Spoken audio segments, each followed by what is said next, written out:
المرضى النفسيين الحقيقيين لا يطلبون العلاج ولا يترددون على العيادات النفسية.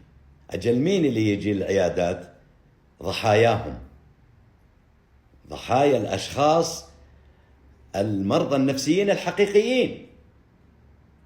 المريض النفسي ما يمشي على الفطرة، غير سوي، تجبر، استعباد، ظلم للآخرين، فيصابون الآخرين باضطرابات نفسية هم اللي يترددون، مساكين.